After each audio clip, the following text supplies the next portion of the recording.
Hi, it's Dennis Daly. Sometimes I run into something bittersweet in my archives. Before moving back to the Midwest, I had lived a couple of years in Las Vegas, and my roommate was an old friend, Mike Henson. He and I got deeply involved in doing old-time radio shows at senior citizen centers before the COVID outbreak. At one point, we had found an Orson Welles script that was a condensation of James Hilton's Lost Horizon, the story of Shangri-La. Mike and I decided to do the script ourselves, doing all the voices. I will say his voice is a lot better than mine. I sound as if I'm acting. He really doesn't.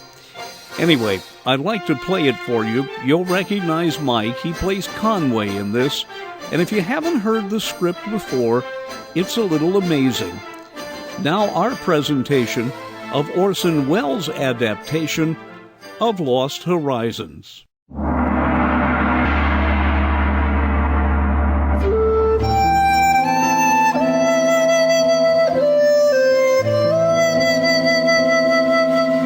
I want to tell you about a strange and incredible sight. A group of colored pavilions clinging to a mountainside like flower petals impaled upon a wall of white.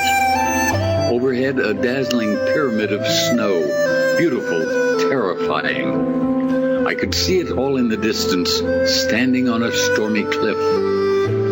But the trek from there to the serene peace and quiet of Shangri-La was like a descent into another world. I came to this world across the mountains from India. I was on a flight that should have landed more than an hour ago. My assistant, a young clerk named Mallinson, was with me, along with a few other passengers and the pilot. Even though I was concerned that we were so off schedule, the constant whine of the propellers caused me to doze off. At one point, I was awakened by Mallinson. Conway, wake up. I think something's gone wrong. The other passengers and I are worried. I knocked on the cockpit door a minute ago, and the pilot greeted me with a pistol. He told me to go back to my seat and leave him alone, and we are horribly off course. I told Mallinson that there was nothing we could do and that he should try to rest. We might be needing our strength. I slept again. Then about 2 hours later, I was awakened by one of the roughest landings I had ever experienced. It was more like a controlled crash. Conway, are you all right? I think so. You were knocked unconscious. You've been out for several minutes. The other passengers were shaken up, but they're okay. The pilot... Yes? He died from the impact. The four of us huddled in the plane against the cold. Just as the final rays of sun were cresting the neighboring mountains, I spied a line of people, a party of a dozen or more, crawling like ants across the white field of heavy snow, headed for the plane. As they approached, I saw that they carried among them a chair enclosed in a kind of tent. In it was a heavily robed figure, an elderly man. Surprisingly, he spoke to us in English with a slight Oriental accent. I am from the Lamasery of Shangri-La. My name is Chang. My name is Conway. Yes, I assume that, Mr. Conway. Is your ship beyond repair? It would seem so, and anyway, our pilot is dead. So, you were come to Shangri-La. It is a hazardous journey, but it is the only place of habitation within 1,000 miles. I insist upon acting as your guide. You are very kind. Thank you. Of course, you know we won't stay long. We intend to return to civilization as soon as possible. Are you certain you are away from it?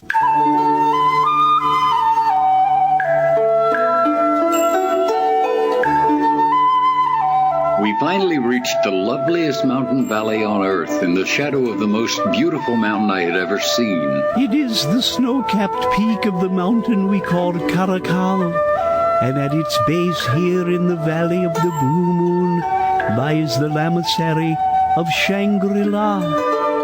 Funny, but I still can't remember exactly how we finally arrived there. The thin air had a dreamlike texture. I was aware of a strange sensation, half mystical, half visual, of having reached at last someplace that was an end, finality, the end of the earth. I hope you will be very happy here, my son. Very happy. Shangri-La, I learned, was a sort of monastery whose inhabitants ruled the natives in the peaceful valley below. There were about 50 monks in the building. Their common belief was of moderation in all things.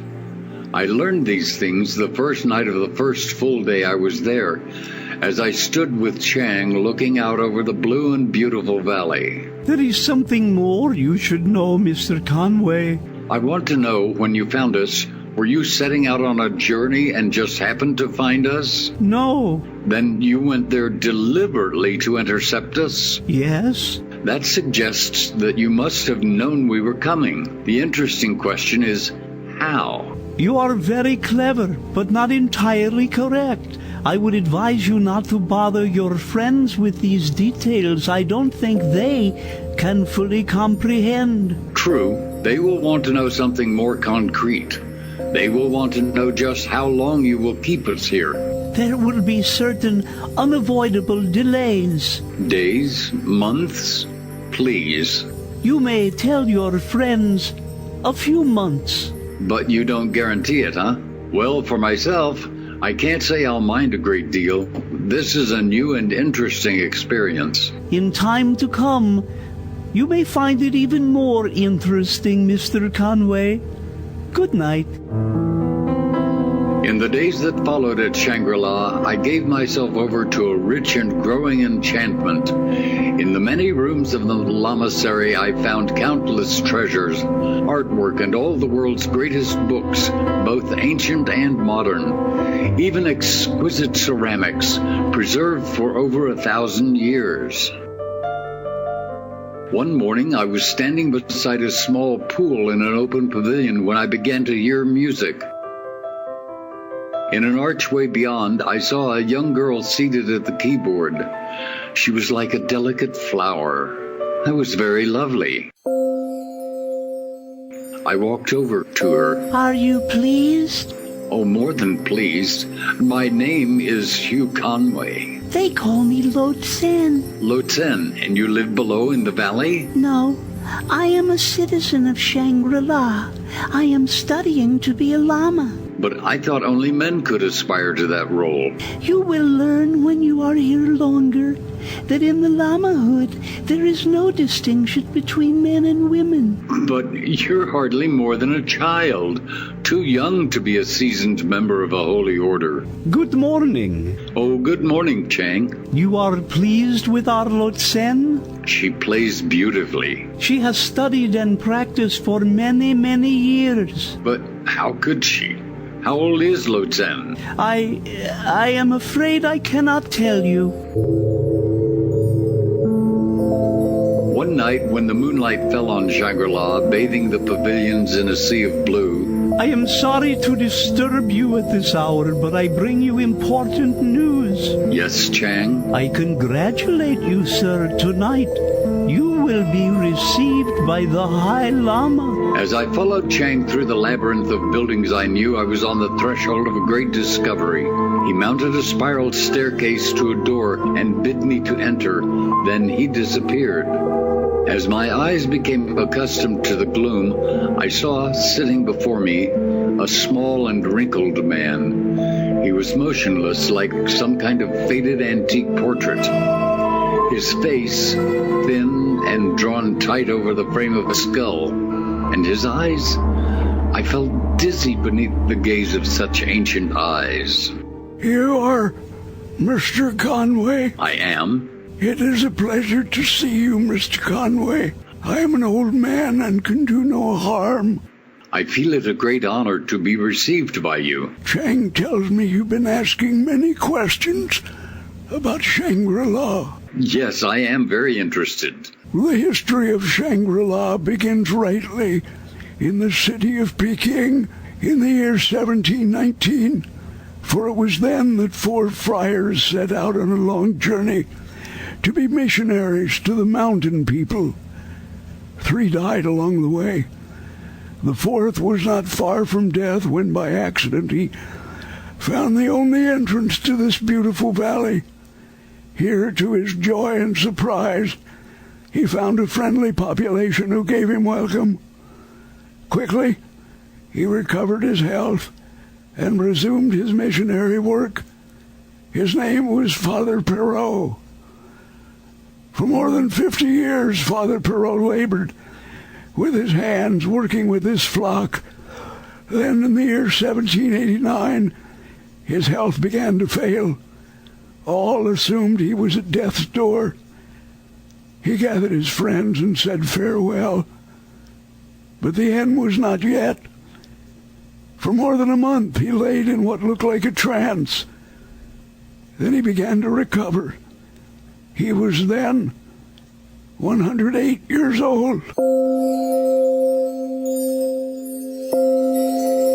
I was held speechless with wonder at his words. He then told me of a priest who arrived at his doorstep some 14 years later in 1803, a Father Henschel. They became friends. Henschel stayed, and together, using money from gold deposits in the valley, they began the collection of artworks and books that has developed into the great museum that Shangri-La has today. In 1910, Henschel died. In 1910? But you said he came here in 1803. Why, that was... And before he died, Henschel had told a visitor the important proviso that governs our lives in Shangri-La. And perhaps, Mr. Conway, you are now understanding what that proviso may be. I think I do know. We are to stay here all of our lives. And can you guess anything else, Mr. Conway? It seems impossible.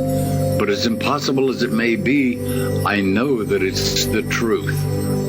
That you are still alive, Father Perot.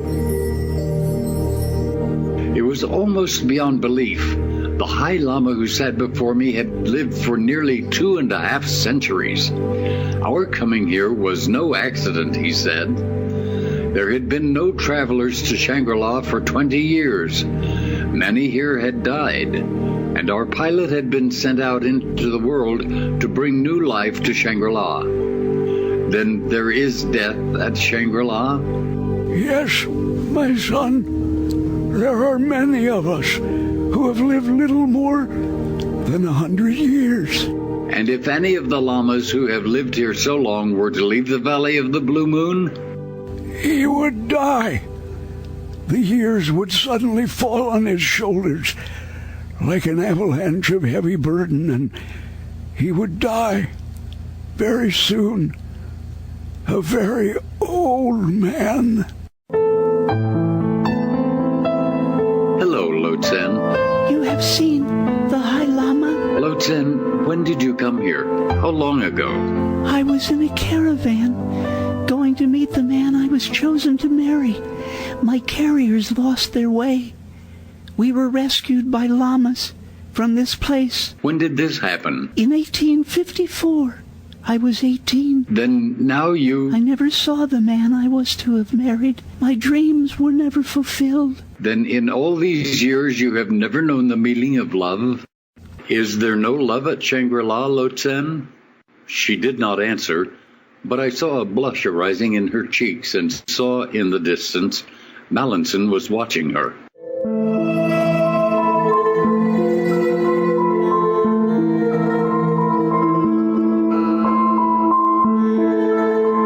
One night at midnight, Chang found me and took me again to the chamber of the High Lama. Tell me, my son, have you been happy here at Shangri-La? Quite happy. And what of Mr. Mallinson? Will he learn to be content also? I'm afraid that he is going to be our problem. No, he is going to be your problem. Why mine? Because, my son, I am preparing to die.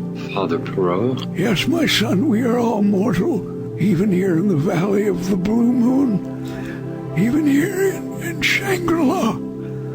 But I must put my mind to rest before I die. That is why I sent for you. You do me a great honor. I have waited a long time for you, my son.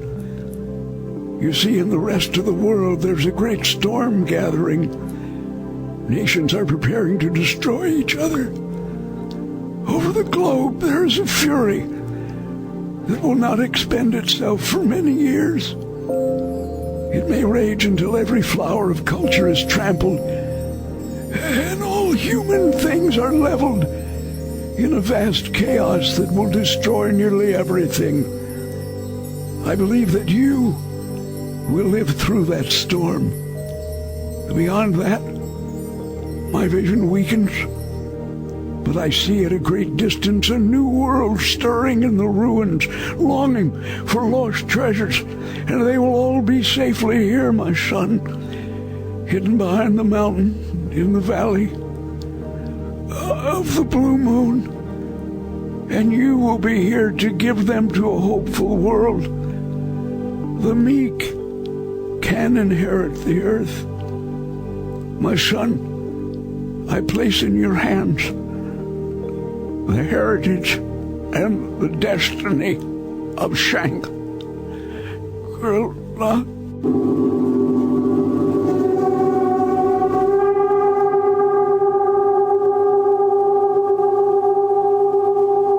The High Lama stopped speaking. The light in his eyes faded. The High Lama was dead. Then the next morning, Mallinson rushed into my room. Conway, I've hired a group of porters to take us back to civilization. I'm taking Lo Tsen and we're leaving, finally leaving. But Lo Tsen must not go. It's impossible. Why is it impossible? You must take my word for it. Lo Tsen can never leave here. But Conway, we need your help. I want you to get away from this awful place, and so does Lo Tsen. She's young. She deserves a better life. Lo Tsen is not young. You're a madman. Her beauty is a fragile thing. Take her away from this valley and she will fade away like an echo. Mallinson, listen to me.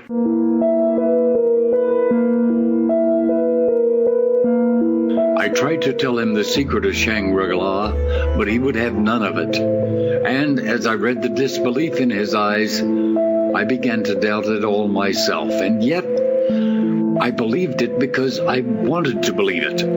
As I stood there thinking, Lo Tsen came to me. You will please help us.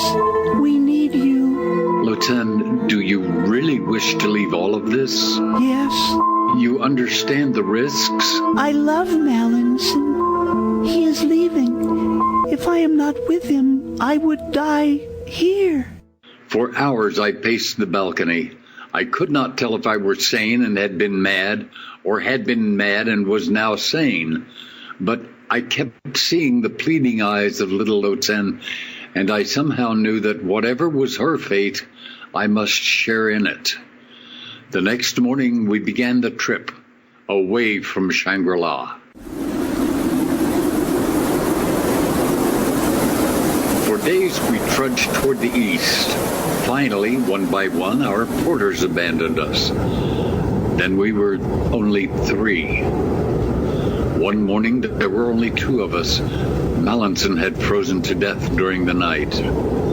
Lo Tsen and I moved, creeping like snails across the wilderness. I tried to convince myself that it was the hardship of the journey that began to show itself on the face of Lo Tsen. I am so old. I cannot go on. Keep your spirits up. I can see lights across that far ridge. You see, Lo Tsen? There. Civilization. One more step. Just one more. It is over. I cannot go on even a single step. Her eyes were deathless shadows, her skin drawn the color of ancient parchment. Lo Tsen! Lo Tsen! I am old, so very old. Some men found us on the road and took us to a hospital. Lo Tsen, they told me later, died that same night. One of the doctors told me she was the oldest woman that they had ever seen.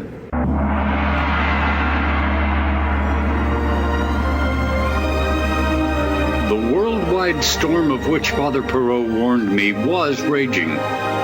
Maybe the meek will never inherit the earth, but Shangri-La still has a heritage that is awaiting the future when men will need wisdom and culture and learning. Soon I hope I will return. Somewhere beyond where most men have ever journeyed, on the high roof of the world, I seem to picture a long-lost plateau running north, and far beyond, a mountain rising white against the sky. I hope I can find it again, for that mountain, I think, is Caracal, and there can be found Shangri-La, hidden in the Valley of the Blue Moon.